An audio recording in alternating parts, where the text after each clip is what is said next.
Students, whatever homework is given to you, you have to submit it on the very next day between 8 am to 1 pm to the given WhatsApp number, and it is compulsory to submit your homework as your attendance will be marked on the basis of your submission. Hello students, good morning.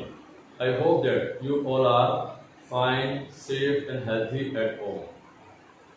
Okay, now today we are going to start and discuss about the first chapter of the NCERT Honeydew textbook, and the name of the lesson is The Best Christmas Present in the World. As we all know that there are some dates and events and period of time in the history of the world that are so important that everyone knows and experiences them.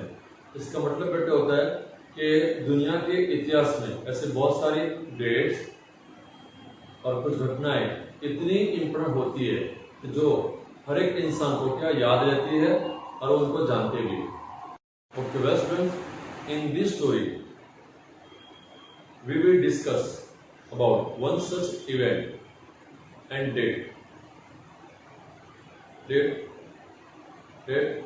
a war between Britisher and German in the year 1914, and the name of the war was the First World War. Okay, best friend.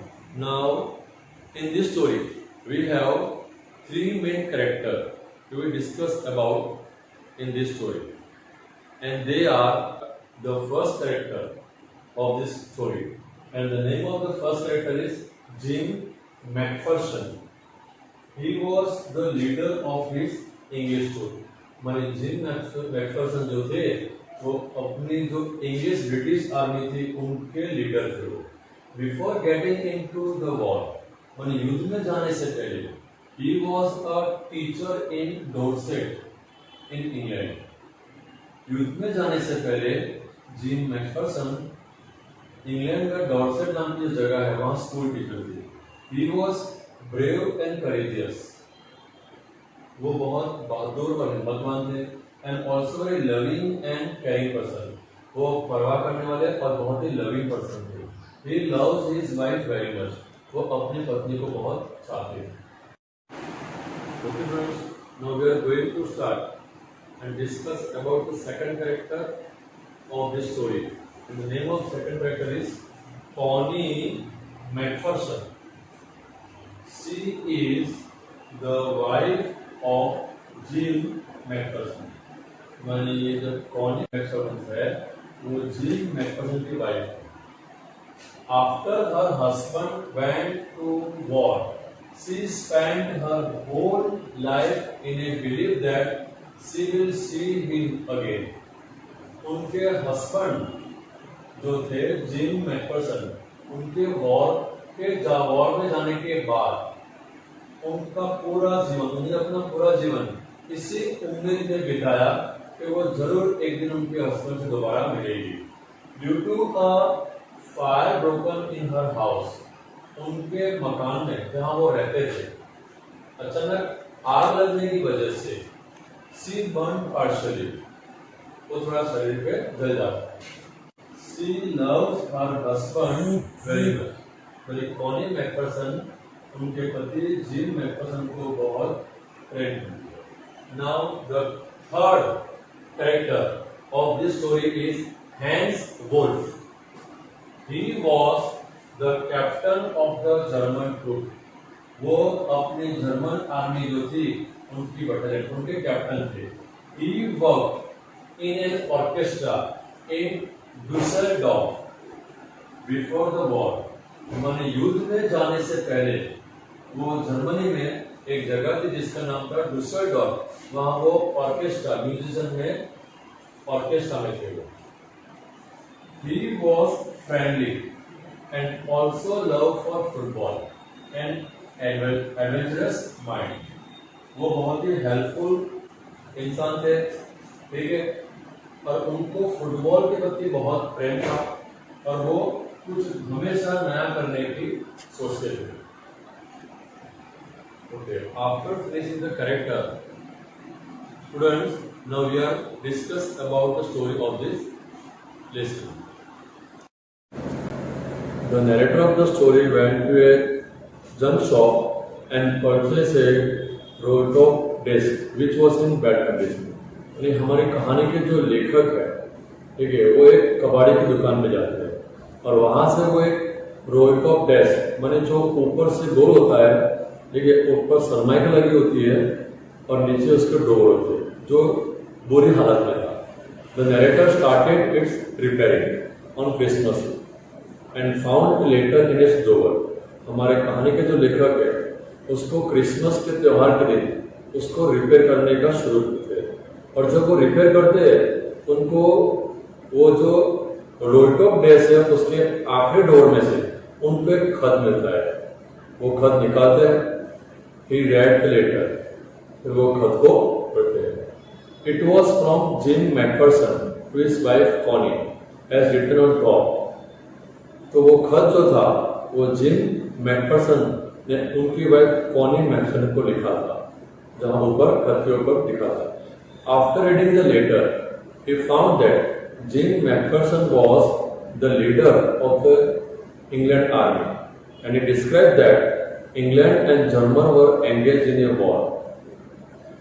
जब लेखक खत पढ़ते हैं तो उनको ये बात का पता चलता है, जो जिम मैकफरसन ने जब उनकी पत्नी को खत लिखा तो उन्होंने उसमें वर्णन किया हुआ है कि जिम मैकफरसन थे वो इंग्लैंड आर्मी के लीडर थे। और लेखक को ये भी पता चलता है कि हमारे उस वक्त इंग्लैंड और जर्मन जो थे वो वॉर में क्या थे, बिजी थे। But on the Christmas morning, a wonderful thing happened. जब क्रिसमस की जब सुबह होती है उस दिन एक अद्भुत घटना होती है। First German wishes happy Christmas to English soldiers and same response was given by English also. तो घटना ये होती है कि जर्मन के जो सिपाही थे उन्होंने सबसे पहले जो ब्रिटिशर के सैनिक थे उनको क्रिसमस विश किया और ठीक उसी तरह जो ब्रिटिशर के सिपाही थे उन्होंने जर्मन सिपाहियों का क्रिसमस विश किया। The leader shared their ideas and feeling with each other and celebrate Christmas by eating, laughing, talking and drinking. तो जो दोनों आर्मी के जो लीडर थे, नेता थे, जर्मन के और ब्रिटिशर के, उन्होंने उनके आइडियाज है, फीलिंग्स है, वो शेयर किए आपस में, ठीक है, और उन्होंने क्रिसमस मनाई। क्रिसमस उन्होंने खाना खाते हुए, हंसते हुए, बातें करते हुए और ड्रिंक करते हुए क्रिसमस में। After that they played football match, English German won. उसके बाद उन्होंने एक फुटबॉल का मैच खेला जिसमें जर्मन की जीत होती है। In the night both groups sang carols and had a peaceful Christmas। और रात को दोनों ब्रिटिश आर्मी और जर्मन आर्मी दोनों मिलके कैरोल्स गाते हैं। कैरोल्स का मतलब होता है यहाँ पे नाताल की जो प्रेयर होती है वो गाते हैं और शांति से क्रिसमस मनाए। After reading the letter of Jim's, मानी ऑथर जो होते हैं वो ये जिम मैकफरसन का खत पढ़ने के बाद the author decided to give this letter to Jim's wife back.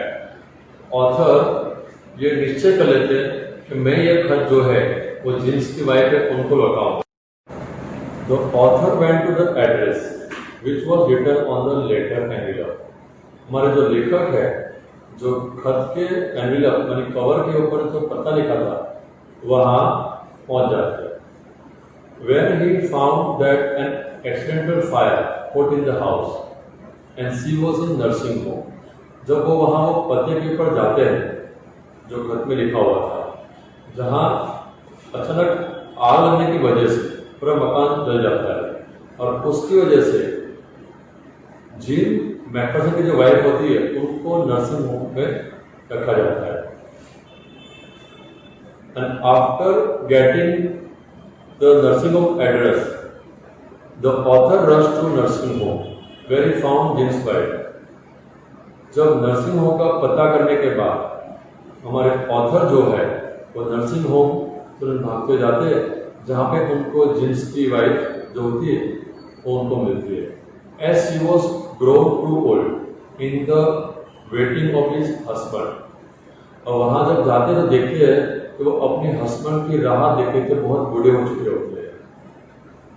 And by mistaken she understood Jim as his husband. और गलती से वो जिम को ही क्या उनके हस्बैंड समझ बैठते हैं. When the author met him, जब ऑथर उनको मिलते हैं जिम मैक्सवेल की वाइफ को, तो उनकी वाइफ होती है वो ऑथर को क्या उनके हस्बैंड जिम समझ बैठते हैं. और उसी वक्त at that time she declared him as the best Christmas present in the world. और उसी वक्त जिम मैकफर्सन की जो वाइफ होती है वो हमारे जो ऑथर होती है उनको ये कहती है कि यही मेरी दुनिया की सबसे अच्छी बेहतरीन क्रिसमस की भेंट सौगात.